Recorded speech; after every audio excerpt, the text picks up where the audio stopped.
morning, fans around the world. It's time for another Primetime Muscle. Tim Wilkins, as always, joined by these two great men, the real deal, Chris Cormier. What's up, my man? How you doing, and brother? the one and only Tarek El Guindy. What's up, Judge? How are you? Great to be here. 2 weeks in a row. Last week he had the suit. He's back with the suit again. This is a changed man. He is going to be running for office in El Cajon, California. So serious. And I'm proud of you. I'm proud of you. It's Triple C, Congressman Chris Cormier. That's got a ring to it. Oh yeah. Should I throw this double C? Yeah, the double C. No, don't do that. You will not be elected if you do that. Yeah, I don't think there's been an active congressman that's got his own signs. All right. Guys, we talk all divisions here, and we talk just the facts across all divisions. We talk wellness, and we cannot talk wellness right now without talking about one of the champs, Cassandra Gillis.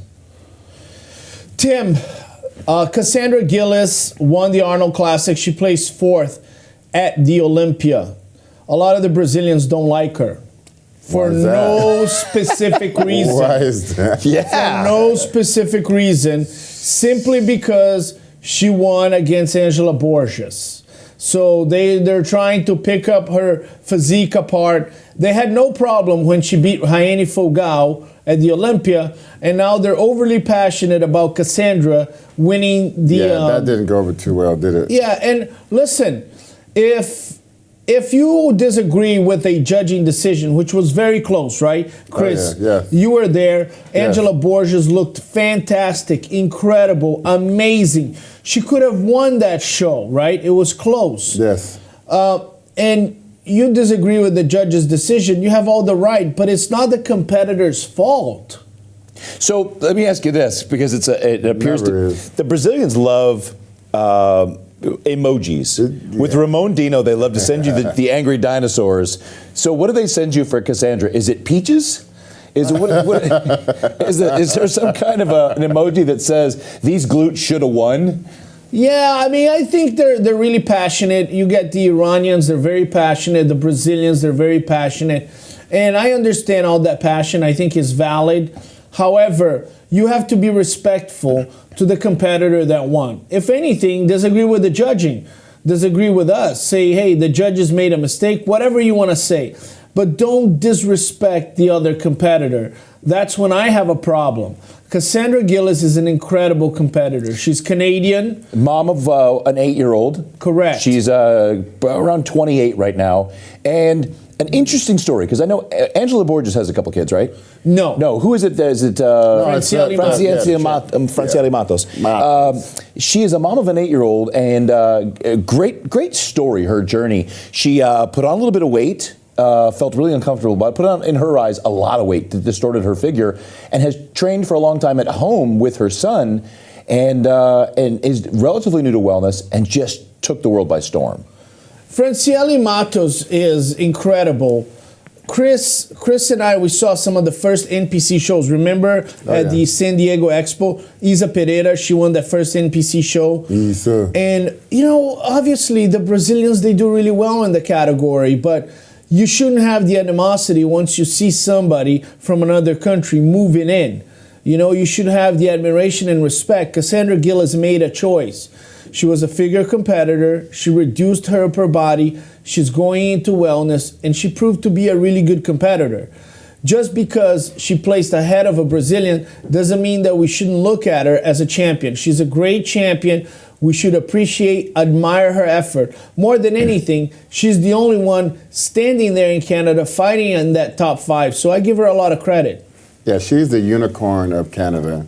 And, I mean, just, her walking from, just across the stage, you see the talent in her physique. I'd say talent because, I mean, there's not many women on earth built in that manner, especially the North Pole up there, and it's like America's attic. Yeah, and she's a mom, so that's like, I don't know, that's one of the greatest, physiques you're gonna see, and she's very young still, so she's still gonna bring that body to new heights and new levels. Tarek, one of the things we talk about in all categories, but especially wellness, is that stage presence. When she walks out, it just takes the air out of the room. She owns her moment on stage.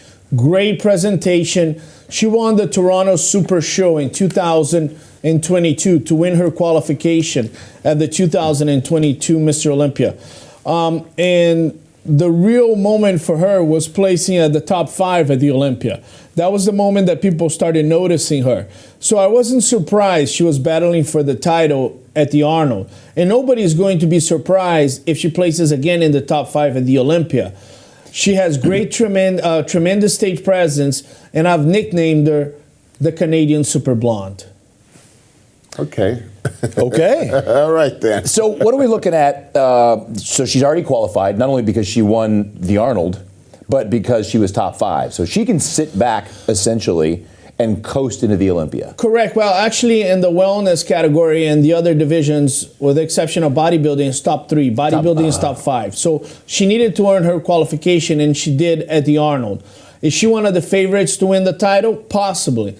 I think Angela Borges is going to be right back there in the mix. She's incredible. And again, I want to make this very clear. It was very close. Some judges had Angela Borges winning that event. Very clear. Nobody would be mad if Angela Borges won that event. Franciele Matos is the 2-time champion. To dethrone her is going to be an uphill battle. As we put some footage up, maybe we compare them, but what does she need to do to her physique? Because they're so close at that level. Cassandra Gillis needs to improve a little bit more her muscular development on her legs and glutes. She's a little taller than Franciele Matos. She's only 5'5". How much taller could she be? Franciele is 5'4", 5'3".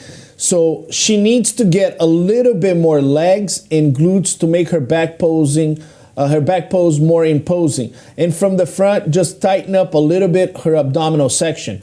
She lost the front pose to Angela Borges. Angela Borges is superior from the front. She's superior from the back. So she needs to tighten up a little bit more the lower abdominal section. Angela Borges was, I thought she was very dominant. I thought she was going to win. And it was like, we didn't know what way the judge was going to go, but it was very close. I did like her presentation of her body, but you couldn't argue because they both were like even the whole top 4 was great at the Arnold Classic. So one of the things we did with the Olympia pay-per-view over the last few years was bring in guests that are expert in each category. IFBB pros, champions, former Olympians like Mark Anthony for men's physique.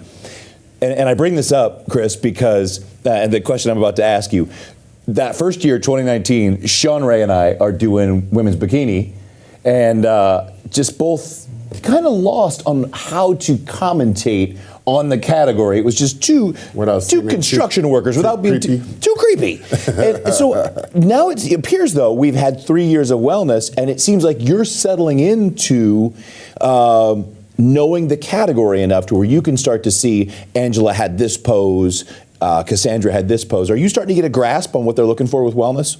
Yes, I believe so, and I've been a fan since day one because I've always, liked that style of physique, even before this category came around. So I think I had a leg up on the competition. You get that? Yeah, that was leg nice. Up, leg that up. was subtle. Leg up. Pun intended. Get it. So we're done, folks. We're done. This is over, folks. We'd like to thank you guys for the support throughout this whole time. We are done. We are done. That was very funny. We are done. So looking down the barrel, so you've given the idea of where she could go as well. There's a couple others like Isa and Franciele, and that's going to be a tight top 4 with just minutia between them. Now, give us the criteria for that midsection. You say she should tighten up her midsection. For the competitors out there at the IFBB Pro League and the NPC, how tight do you need to be? Flat, but not diced. No deep separation. Your abdominal wall should be flat with no deep separation on the wellness category, which is an imbalanced category. Your lower half is more muscular than your upper body. I like it. So some of these girls, some of these coaches or handlers or whatever you want to call them, it's not the extreme that you need to go through. You don't need the veins and the bodybuilder looking midsection for this category. That's correct? You're absolutely correct, Well, Chris. thank I'm you. still without oxygen from what you said 2-3 minutes ago, but you are That's why I correct on threw it this back to statement. you. You know, Now, Chris has helped me with my training. I'm trying to help Chris get to the judging panel. So I'm trying to really impress upon you that Chris is getting savvy to all categories. I want to get on my well, let me judging just say, panel. in order for him to become a judge, he can't have his leg on the competition. Well, we will see as things progress. We'll see if anybody knew, since this is a relatively new category. I mean, even blonde. Cassandra, we're looking at 3 years of competitive history, 2022 qualifying for her first Olympia. And we've got so many others coming up, so we'll see who qualifies over the next few months. We'll keep you posted on that and what that top 5 to top 10 may look like for wellness. Who is your favorite wellness competitor? Yeah, tell us. Is it Who the super blonde? is Cassandra Gillis, the Canadian super blonde, or let me send a message to the Brazilians. Angela Borges, ela é a melhor de todos? Oh, all right then. Go Isa.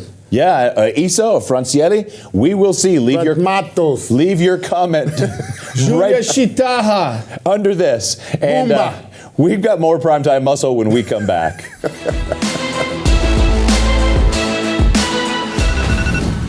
You diet down, train hard,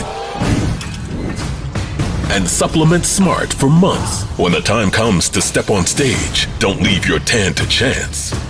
Go with the pros. Pro Tan.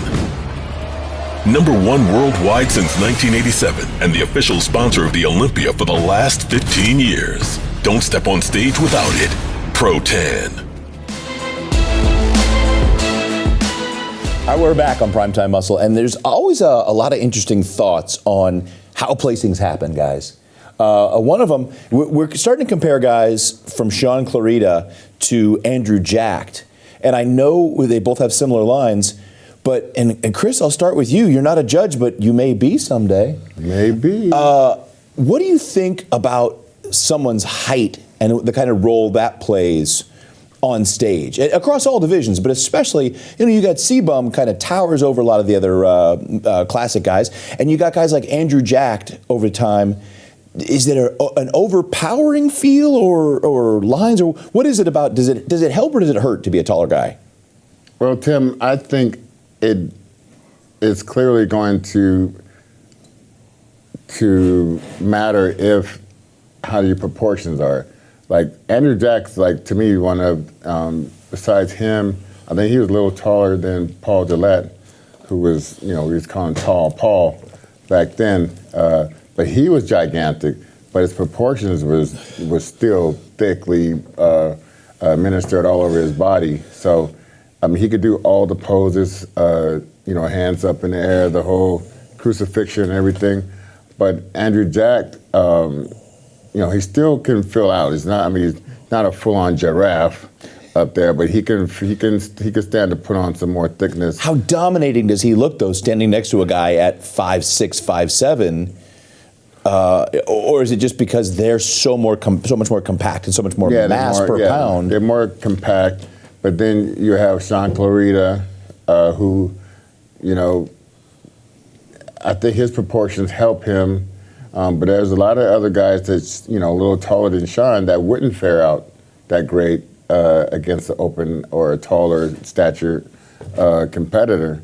So I just think, though, how to genetically put together the muscle insertions along with the muscle bellies and everything on some of these guys. But Andrew Jack is lucky that he's able to do it, and he still, still can use, some more thickness throughout the side of the leg, the hamstring, and the quad depth, the depth of the back. And it's a lot of real estate to try to put some land, but you're gonna have to do your best to monopolize that body with muscle. Yeah. So, Judge, we talk about all categories here. We just talked a little bit about bodybuilding. I'll throw one out there, bikini. I don't think we have a bikini pro that does well who's currently over 5'6", 5'7", but I know a lot that are in the 5'9" to 5'11" range. Laura Lee is, a lot taller than Maureen Blanquisco. Maureen Blanquisco is shorter than Jennifer Dory. I'm going to tell you guys, this thing about stature and tall is highly, highly overrated. Highly overrated. I mean, look at Hadi Choopan. He's one of the shortest guys, and he's Mr. Olympia. Sean Clarita, out of all the 212s, he's possibly the shortest 212, and he is Mr. Olympia. Is 212 kind of taking over the doggone sports, or what? Because all these top guys used to be 212 competitors that you're talking about right now. Yeah, no, and listen, a lot of people are talking about Chris Bumstead's stature and how tall he is right now. Well, look at the history of the sport. The first classic physique champion was one of the shortest guys, Denny Hester. We moved on to Breon Ansley. Well, what happened with the stature when Breon Ansley was beating Chris Bumstead? That wasn't in play. What's Breon, 5'8"? 5'7"? 5'6"? Yeah. I just hold him in high regard. It's highly overrated. It looks imposing on stage to look at a guy like Samson Dauda and Andrew Jack, but in the end of the day, we're judging best bodybuilders. And in this case, Hadi Choopan is a superior bodybuilder based on the 2022 Mr. Olympia. Then most of the tall guys, Derek Lunsford and Hadi Choopan, are shorter than Nick Walker, Brandon Curry, Andrew Jack, Big Ramy, Samson Dauda, Michael Kriesel, Rafael Brandão, Ian Valliere, and they're all placing ahead of him.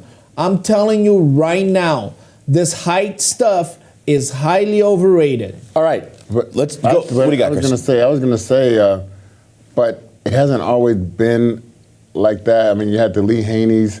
Lee Haney, you made everyone look like children next to him. Like you can, and I mean, he wasn't actually that tall, but it appeared that way because he was so imposing on his. But my question, was he the tallest one? No. There were guys that were taller than him. But it just the way his body, just the way he looked, it looked like he was just because he was the best bodybuilder. Yeah, just overpowering. Gary Stridham was possibly taller than him. Taller. So and Gary's he could never place. Gary's like 6 foot or 6 foot. Ralph Muller was extremely tall. Yeah, and they were all in that competition. That was the '88 Olympia, I think. We saw them together in Los Angeles.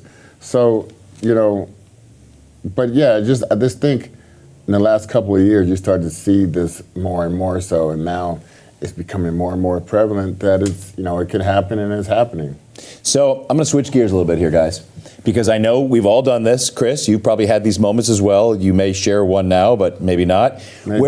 You've gone back to the drawing board. You've walked off stage with your second or third place trophy, Olympia ribbon, whatever it is, and you thought, all right, his posing coach is dialed in with the judges. We joked about this before. He's on the wrong team. I'm on the wrong team. Or, I'm with the wrong supplement company.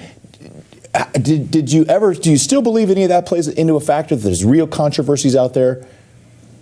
No, I don't. I just think a lot of people try to bring that up, but I think it's all a hoax, really. I just think in the heat of the moment, judges don't really know all the information that you think that they would know, especially when it comes to coaches and companies, and because not only changing coaches, they're changing companies like that too. Like all of a sudden they're not with this company, they're with this company. This person, they're the head title sponsor of the show now. And then the teams are head titles of the shows and everything. So you feel like we're calling you out? We are.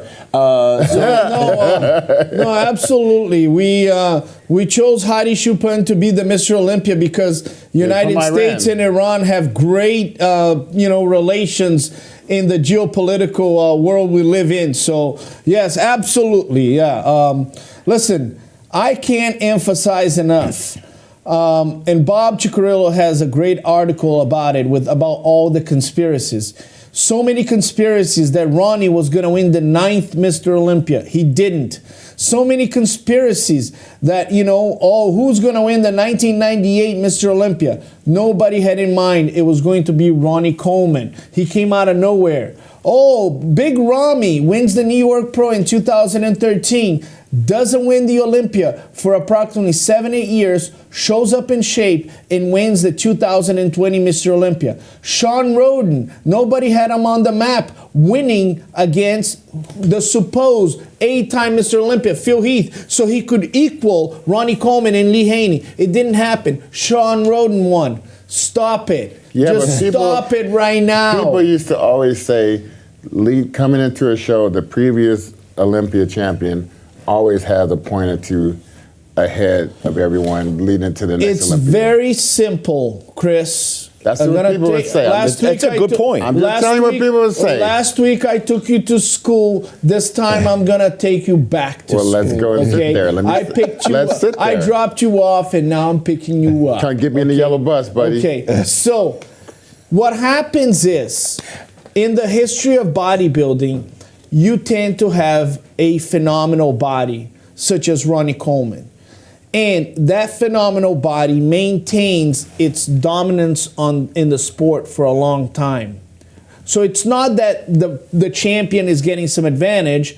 It's like Michael Jordan. Michael Jordan was the greatest basketball player for Tom Brady, right? He was with the Patriots this whole time, and the Patriots were winning. They didn't get an extra win. They didn't get, Michael Jordan didn't get 20 games before so he could go to the finals. They were just the best ones. They continue to be the best. So you're telling me the returning champion of categories is not going to be considered for that first call out? No, if he does, did you watch the 2022 Mr. Olympia? Rami, that's a great example. That's a good Rami was right there. I'm just asking the question. Well, That's a good question. let me answer the question. Rami, your little bitch is gonna get married to me too. Pretty soon it's gonna be with you too. Rami, we saw him in the individuals, and he wasn't at his best. It doesn't matter that he's the champion. And the story, he's gonna go to the sides. We saw the individuals, these competitors that performed better are gonna be in the center.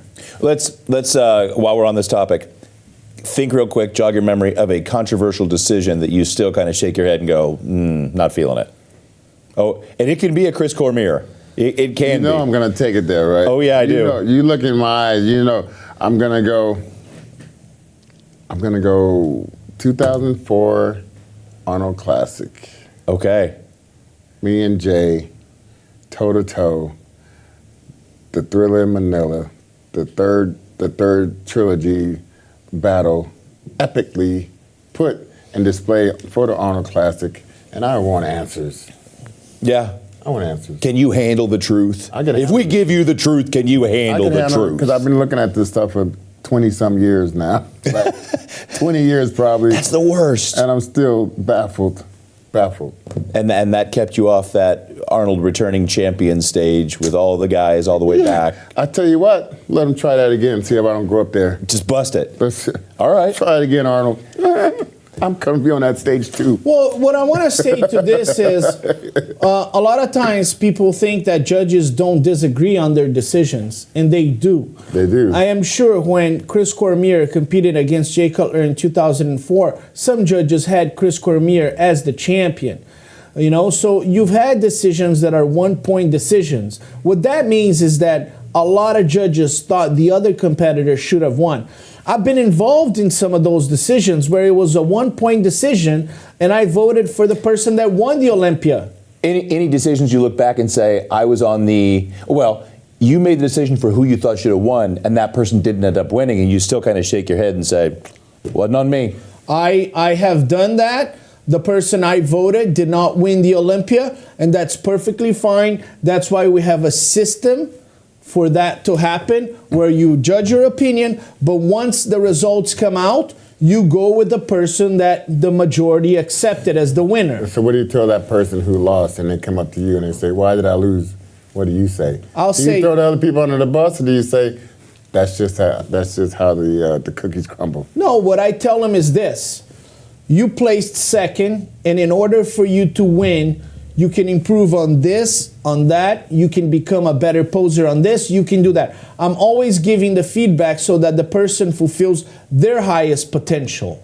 Which shows your quality as a judge, because I know Chris and I can both think back to times where a judge said to you, I had you winning, bro. I don't know what happened. He does it, though, because I've seen him do it many times. I see it, and I'm watching. I'm like, he's a stand-up guy, man, for that, because he actually remembers a lot of these people on stage and gives really good feedback. And Chris, sometimes the guy wins the Olympia, and you can also give him feedback. You know, if Hadi Choopan came up to me and said, hey, what is my feedback? I said, Hadi, you won the show, but your conditioning was not as good as 2021. That's your feedback. Well, give us your feedback on what your controversial decisions were over time, even if it's in your competition career. And we may look. Who'd you have winning? Who'd you have winning? Who'd you have? And we'll be back with some more Primetime Muscle right after this.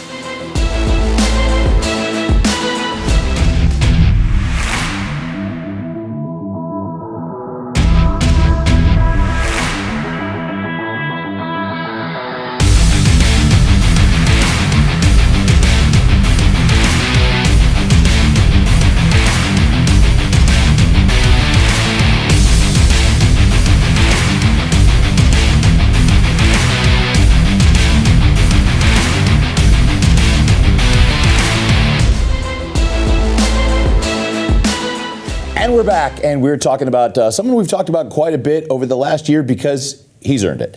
Guys, Andrew Jacked has made huge improvements from the year, qualifying for the Olympia, the Arnold, and now on the path to getting back on the Olympia stage. Yes, Tim, one thing you notice or that stands out about him the most is that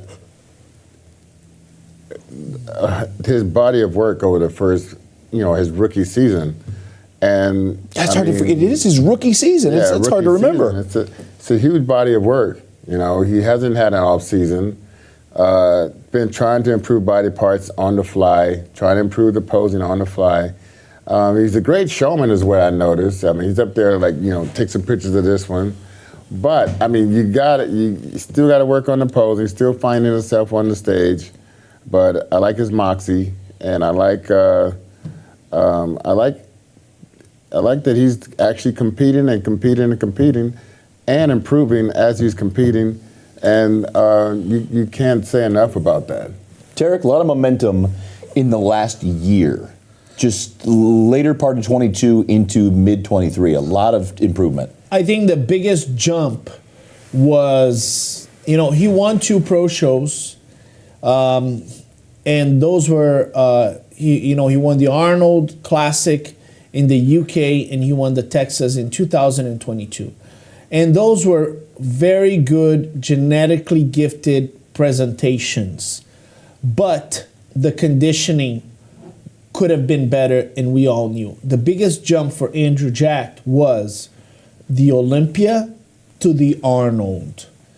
From the Olympia to the Arnold, he learned that his body can get more conditioned, and that's why he placed 3rd. And didn't particularly lose size in that 3 months. I thought he lost a bit of fullness in prejudging. Chris, you remember, you were there a few months ago. You remember the fullness on his chest. Yeah, he went for more lean, ripness look, if you will, but. He did, at first, when he started to prep for the show, he looked like he was going to come in a little bigger. But I know, talking to Chris, both Chris's, he was in the 293-ish area for the Olympia, but he was down to 285 or maybe like 10 pounds lighter than Olympia at the Arnold Classic. And, with the length of his arms and legs and everything, you're going to see that difference. Even though the muscle appeared a lot harder, you're going to see the fullness, and we've talked about that in other shows, is that there's intramuscular fat that you burn out when you're trying to get that lean.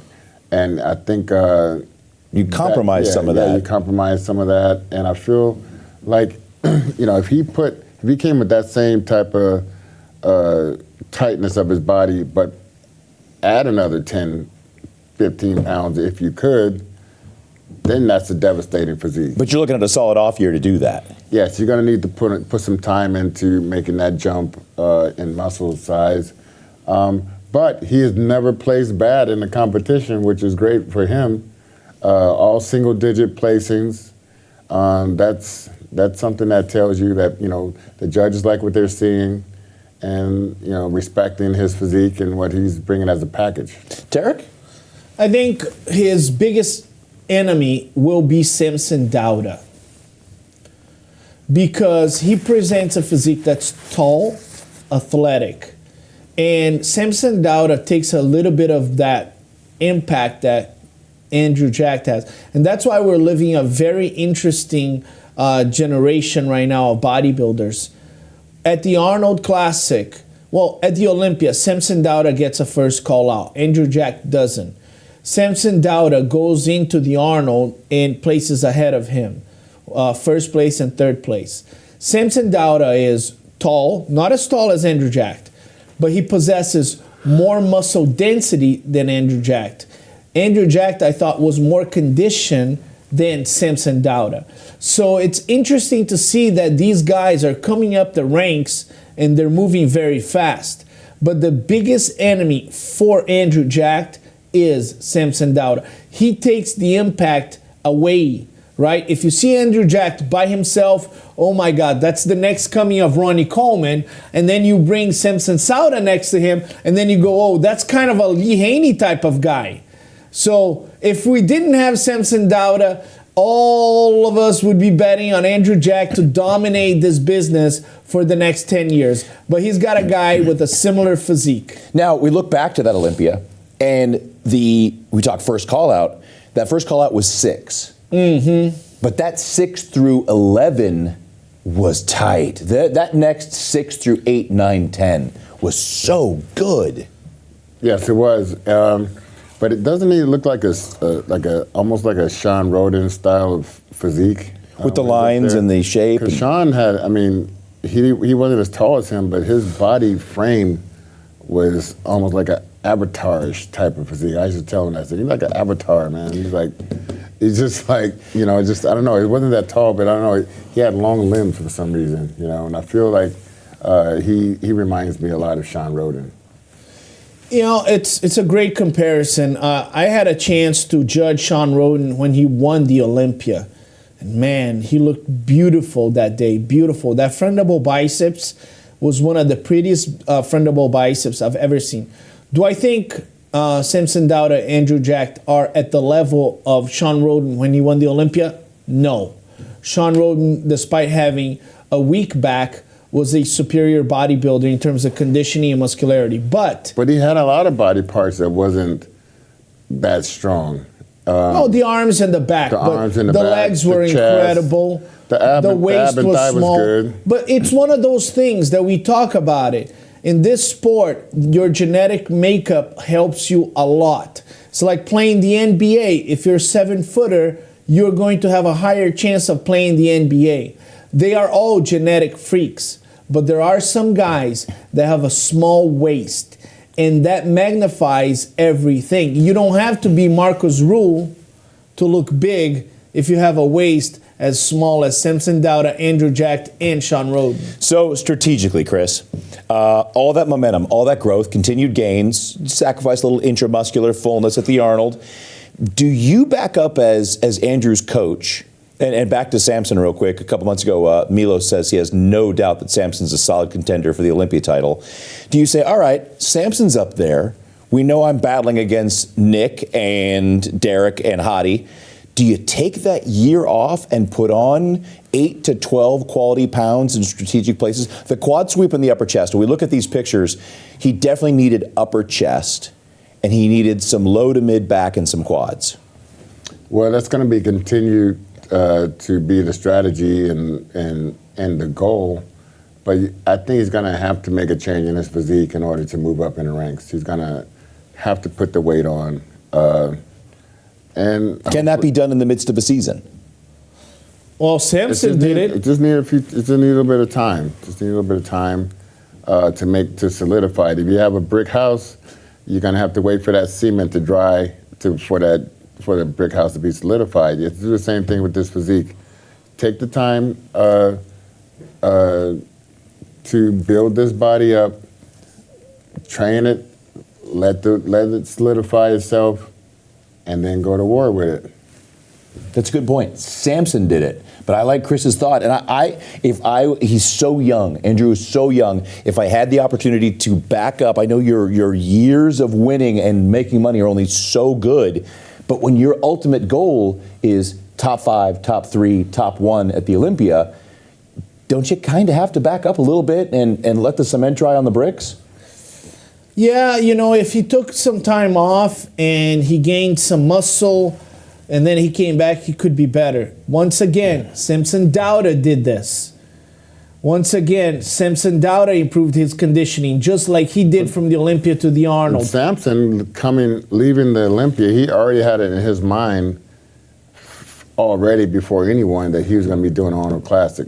So I think that gave him a sizable lead in this race already, because it was already in his mind frame. These other guys changed it around once they upped the ante in the prize money, but that's what I think it helped him. But talking about Andrew Jack, I think if he can come with some new bells and whistles on that physique, I think it's definitely going to be dangerous for that next Olympia.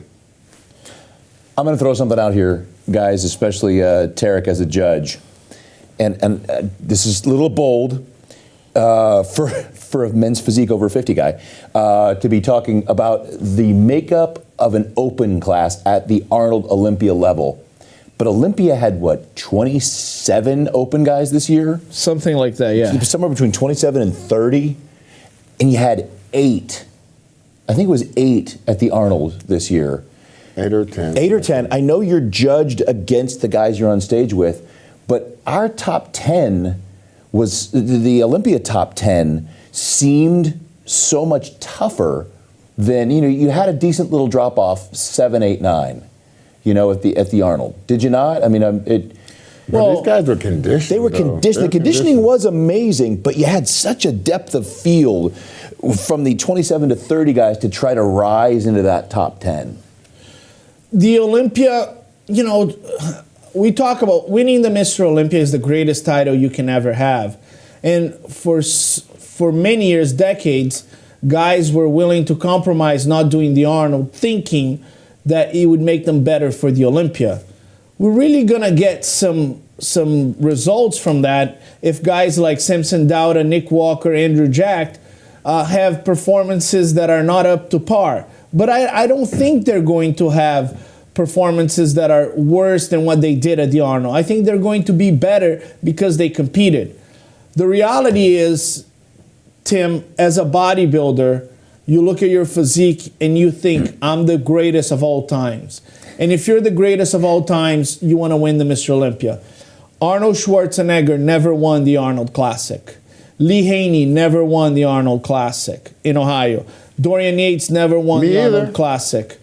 Phil Heath never won the Arnold Classic in Ohio. You know what I mean? Yeah, I'm feeling it. So they want to join them. They want to be like them. And the Arnold Classic is an amazing event. Is one of the greatest events we have. But in the end of the day, you want to join the likes of Arnold, Lee Haney, Dorian Yates, and Phil Heath. And those guys are not on the Hall of Fame of the Arnold Classic. They're on the Hall of Fame of the Olympia. Now, I've been a fan of the Arnold since day one, since my first trip up there, 98, 99. But I will say I do love that the bodybuilding season pretty much kicks off with like a mini Super Bowl. That the Arnold, to me, has always been like how NASCAR starts off with the Daytona 500 but it's like and runs through the Winston Cup or whatever they call it now. The way they bring you in, the prestige of everything, you get, we used to have, a busload of us going over to the auditorium. I don't know if they do that anymore, but they used to. They have a big gift basket in your room. It was just so, the way they ran it was just so first class. I mean, and everyone knew that was a stepping stone to get to the Olympia.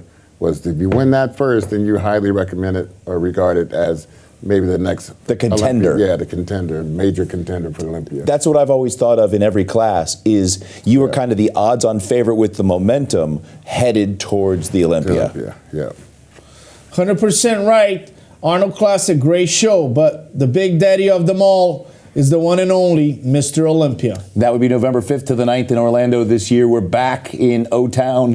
Who's your daddy? Who is your daddy? I don't know where that came from, Chris. I don't know. But I will say, give us your thoughts on Andrew Jack's momentum and every other thought on the guys that are going to be headed there. Some people that have qualified in your mind that are going to pose a threat to that top 5 and top 10. And as always, like, share, subscribe, and tell the world about Primetime Muscle. Real deal? Get some likes, baby. You want to see him up? Get him up. Who do you like for the future, Andrew Jack or Samson Dauda? Write it on the comments. Like, subscribe to Olympia TV right now. For Tim Wilkins and the Primetime Muscle crew, we'll see you next time. Peace.